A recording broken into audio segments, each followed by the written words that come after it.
Hey everybody, welcome back to Love and Prosperity for Leaders. This is Mindset Monday and it's Boxing Day 2022. Happy holidays everybody. So I am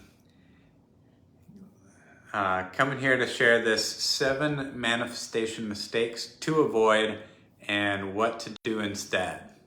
So right now my setup's a little bit different. I'm at my in-laws house in Los Angeles. You can probably see I got a little bit of sun. It's been beautiful to have some warm weather. So really lovely to be here and to have some family time. Hi Kim, good to see you. So this is going to be the 7 manifestation mistakes to avoid and what to do instead. So this is really important stuff to keep in mind with working with the law of attraction. And what I wrote this with relationships and manifesting love in mind, but it is really it applies for everything that you're seeking to manifest. So here it goes. Number 1 is focusing on the past. It's really easy to think that the results that we achieved in the past, the way things happened in the past, is the way that it is going to be in the future. But this is a trick of the mind. In fact, the one thing that we can truly count on is that there will always be change. So circumstances will always change. And what we can think about this in terms of our personal perspective is that if we continue to focus on anything that happened in the past or anything that we believe to be true about ourselves from the past, we're going to continue to experience the same type of results over and over and over again. It's especially true with relationships because people have these, they have these hard, intense, possibly negative experiences in relationships, and then they get this perception that any partnership is going to bring that same type of experience. So partially what we're doing is we're seeking to protect ourselves from the negative experiences that we experienced in the past. But unfortunately, this same protective mechanism causes us to repeat patterns because we're kind of looking out for the same thing over and over again.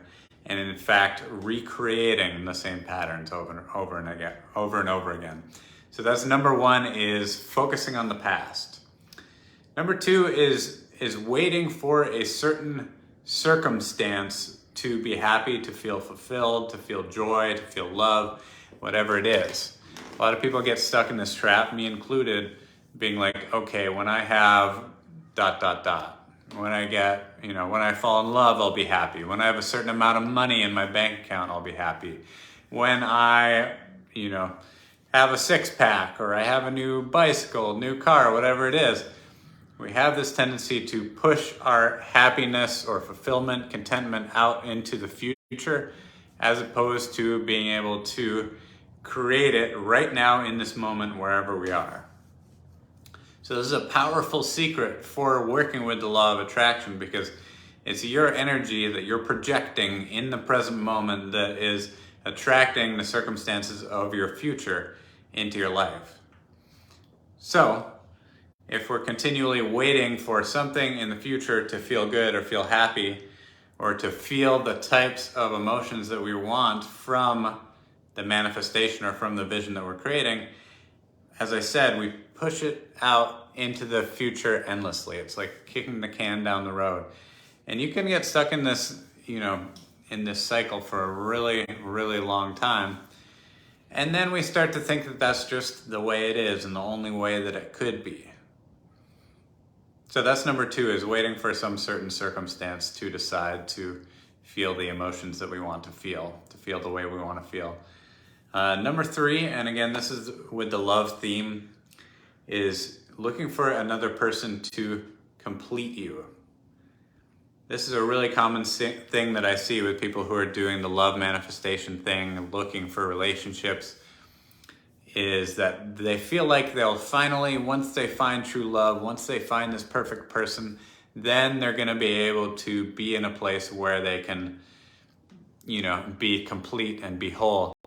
And, actually what happens is that you you get in a relationship, and then you're experiencing ups and downs with that person, as opposed to just experiencing them by yourself or with your friends. So it's the same type of energy, and most likely you're gonna experience the same habitual emotions that you're experiencing now, say if you're single, as you will once you attract a relationship. You're still gonna have the same emotional set points and the same paradigm, the same habitual thoughts and behaviors. So waiting for that certain person to feel a certain way or to complete you, again, is a trap that pushes it out into the future endlessly. So number 4 is focusing on the condition that we're seeking to change. For instance, if you're seeking to manifest wealth, abundance, you do not want to spend a bunch of time focusing on the idea of lack or scarcity or debt or any of those negative experiences that you think that you're stuck in, right? Because you just get more of the same. If you're constantly focusing on scarcity, you get more scarcity. If you're constantly focusing on lack, you get more lack. If you're constantly focusing on debt, you get more debt. It's a cycle. It's a never-ending cycle. So you have to have the mental clarity and the willpower to allow yourself to really acknowledge and focus your energy, focus your gratitude energy on the abundance that's around you, even if you feel like, oh, maybe I'm a little bit short on money, or maybe I don't have whatever, the car I want or the clothes I want or whatever it is. So it's a wonderful trick. It's a wonderful superpower to use to be able to redirect that energy to the thing that you're seeking to experience. So it's very much the same with love. If people are seeking to attract love, they get stuck focusing their energy on this idea of, oh, I wish I wasn't single, I feel so lonely, I wish I had somebody, kind of that type of energy.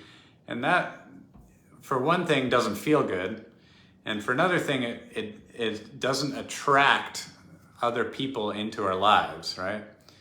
So if we're coming from a place of love and abundance and joy and wholeness, where it's actually much easier to attract another person in to experience those emotions with us. So again, focusing your attention, and it really helps a lot to name those emotions that you're seeking from your vision. It's like, all right, if I'm seeking to manifest a partner, for instance, what are the emotions that I'm seeking from that experience? Is it security? Is it emotional connection? Is it intimacy? What type of emotions are you seeking from the vision that you're seeking to manifest? How can you experience those emotions already right now where you are? And by doing so, cause you to attract more of the same and more of the same and more of the same. So this is a really wonderful time to be focusing on the gratitude and the abundance, like the season of giving, and also all of the blessings from the past year and all of the new ones we want to create in the coming year. So something that kind of along a similar vein, number 5 is not knowing your value. The more you can really acknowledge and express and appreciate your inherent value, the value of you and your uniqueness, whatever talents and abilities, special things that you bring into this world, that you bring to your relationships, you bring to your work, the more you'll start to attract the same type of experiences. The more you'll be able to attract more money and more relationships and more of the positive things that you want to be attracting. Because people want to hang out with other high-value people. They want to hang out with people who value their time and who have a high sense of net worth, or not net worth, self-worth. Although that is for some people connected with net worth, but self-worth so much more important than net worth. A lot of even high net worth people have a low self-worth, and then they continue to be miserable even though they have lots of physical possessions. So it's much more important to focus on building up your self-image, your self-worth. And through doing that, you attract more and more good things into your life. And especially with relationships, we'll continue to attract the type of person who's kind of at a similar level in terms of how they value themselves and their time and what they're envisioning for the future. Like, for instance, if you are kind of careless, not really caring about your body, for instance, like drinking or smoking or doing drugs a whole lot, just partying every night, going out and kind of abusing your body, you may still be able to attract a relationship or love, but you're going to probably attract somebody who has a similar way of treating themselves, right? If you're really into fitness and you love working out, you're probably going to attract somebody who is at a fairly similar level of fitness. And that's just generally how it works. I mean, it can be a little different from that, but it has a hard time really having longevity if you're not on a similar level in terms of those different factors, as well, like your perceptions about money, like how highly you value money and how much of it you want to have and that kind of thing. Like, you really want to be in a pretty similar vibration with whoever you're attracting. And this happens very naturally. So number 6 is not knowing what you want. This is possibly the most common thing that I see when I do manifestation work with people, for the people that I coach, and just generally the people I talk to about this stuff. Very frequently they really don't know exactly what it is they want. And this is tricky, of course, because it's oftentimes a moving target. But the more clearly you can get this in your mind, and the more you can think about it and even like test it out. Like, a lot of times I've really thought that I knew very clearly what it was that I wanted. And then I went and I got it. And once I had it, I was like, oh, okay, maybe that wasn't exactly the thing I wanted. But now I know it's not that thing. And through that whole process, all of that time, you can be in a place of having this like deep peace and acceptance with what is right now. Because there's this magical combo between being able to like fully accept exactly what is right now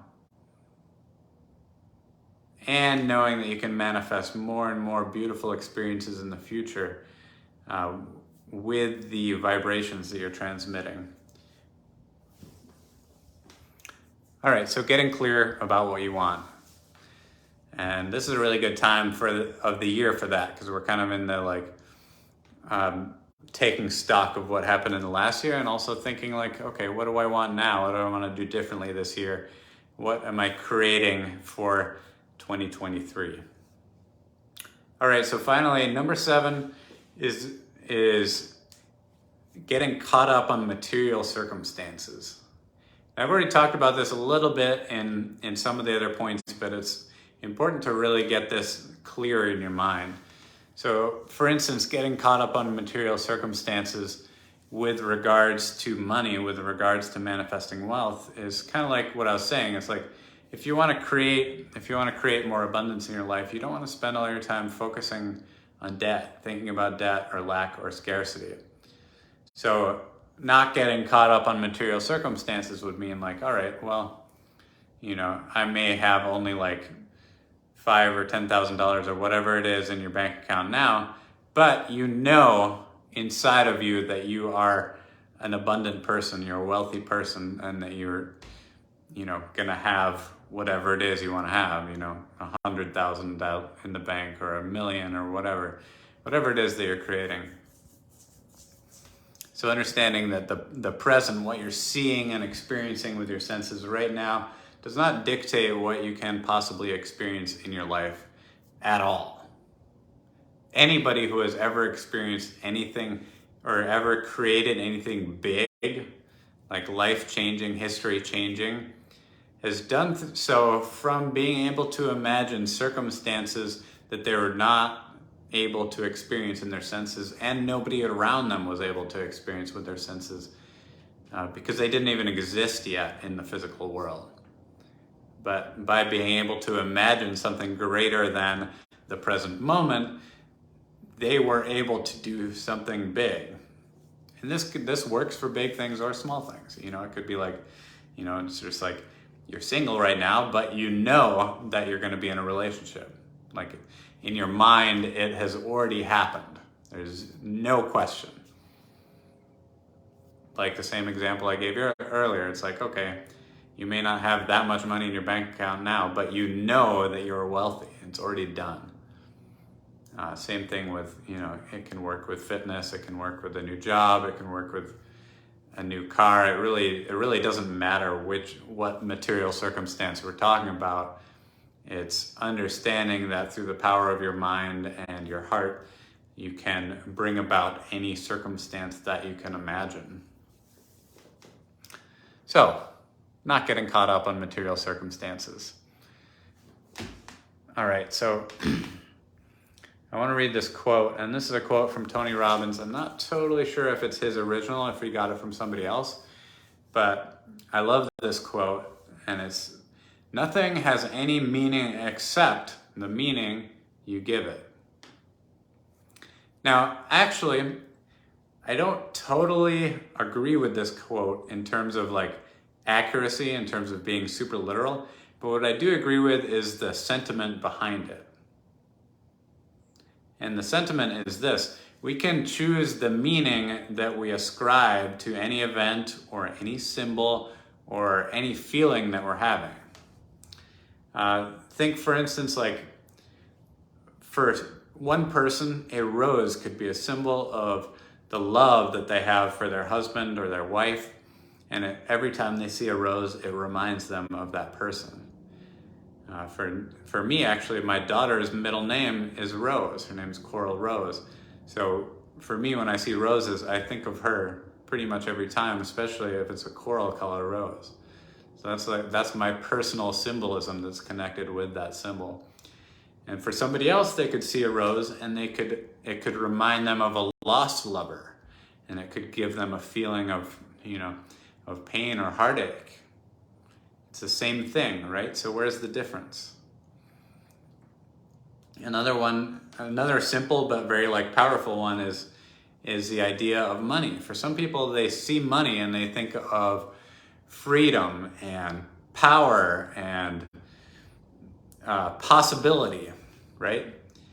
And then other people, they see money and they think of money and they think of it as a burden or even like a tool for enslavement. So it's like the difference between perceptions on a single symbol can be that vast, you know, from slavery to freedom, from love to heartbreak.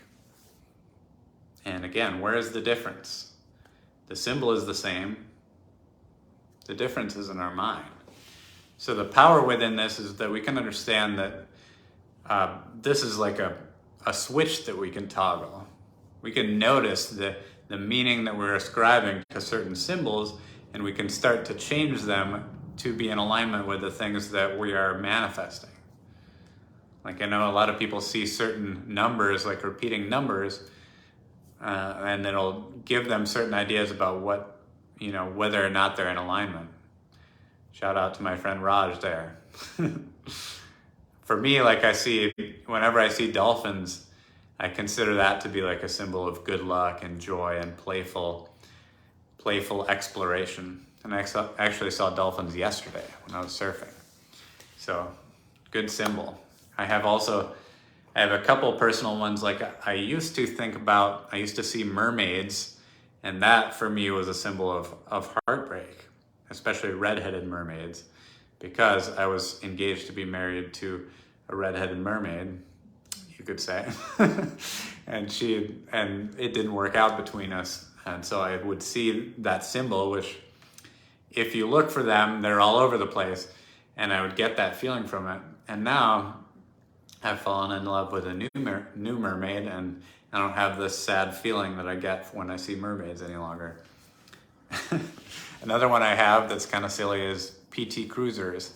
I think about this specific car, the PT Cruiser, as a guardian angel, because I had one that I got from my aunt years ago, and I got into kind of a high-speed crash, but right before it happened, I kind of had this, I was shaken awake just in time to save me from serious injury or death from that experience. So I always think about being watched over when I see that car. Think about the guardian angel. So I'm sure you guys get the point by now. It's like we can really decide how it is that we think about things, and we can also notice what types of feelings you're getting from certain symbols, and think, is that a perception that we actually want to have from seeing a certain symbol? This is a very powerful law of attraction tool to be able to use, because we're continuing to attract certain experiences into our lives through the energy that we're transmitting. Remember that we are electromagnetic beings, and we are attracting experiences into our lives through the vibrations that we're transmitting. I say that a lot because I think it's really important for us to remember. So you can use these mental tools to start to attract more of the types of experiences that you want to have into your life. And the first step is to simply become aware that you're doing that. All right, so I'm just winding down on time here. What I want to do now is I'm going to just quickly do a summary of the 7 things to avoid, right? So it is, number 1, focusing on the past. Instead, keep your vision clear, your vision of what you're seeking to create in the future. Keep that clear in your mind while being present, while enjoying the moment for what it is.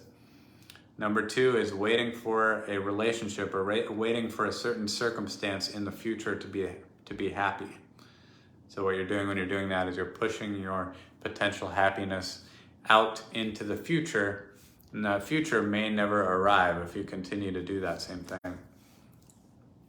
Number 3 is looking for another person to complete you or another circumstance to complete you.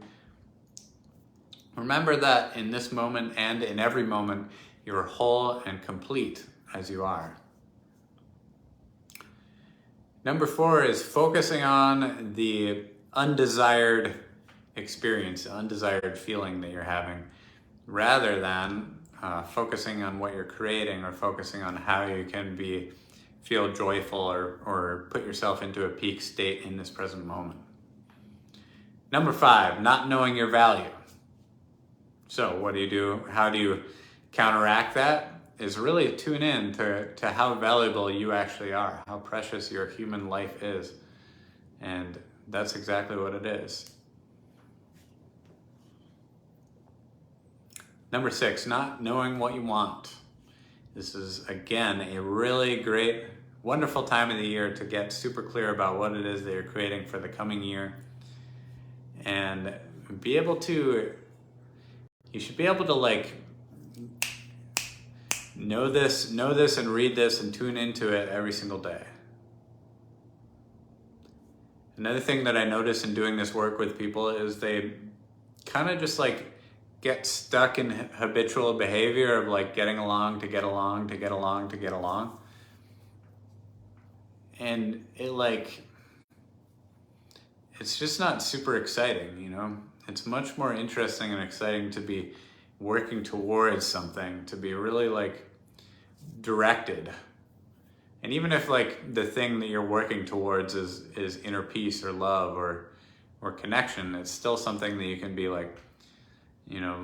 moving towards or simply just experiencing right now. So, and finally, number 7 is getting caught up on material circumstances. So remembering that your present moment, whatever you're experiencing right now, is simply a sensory experience, and your potential is unlimited. So with your imagination and using the power of your higher faculties, you can bring about any circumstance that you decide to bring about.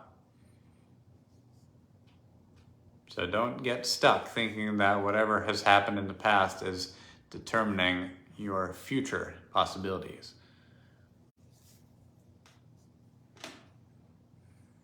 All right. So, and then as always with this work, it's important to remember that we are not striving for perfection here. What we're striving for is progression. It's all about moving forward and coming to a deeper understanding of who you are. And through doing that, it becomes more and more clear what it is that you are here to do in this world. It becomes more and more clear what goals are correct, what goals are right for you, and what steps to take to go ahead and achieve them. So thanks for being here today. Thank you for doing this work. I have some exciting news that I'm going to bring up next week in the new year, coming into the new year. So stay tuned for that. And please feel free to drop any questions or comments if you guys have stuff you want to ask about, or simply just give me feedback. I'd love to hear it. Thanks for watching, everybody, and see you next Monday.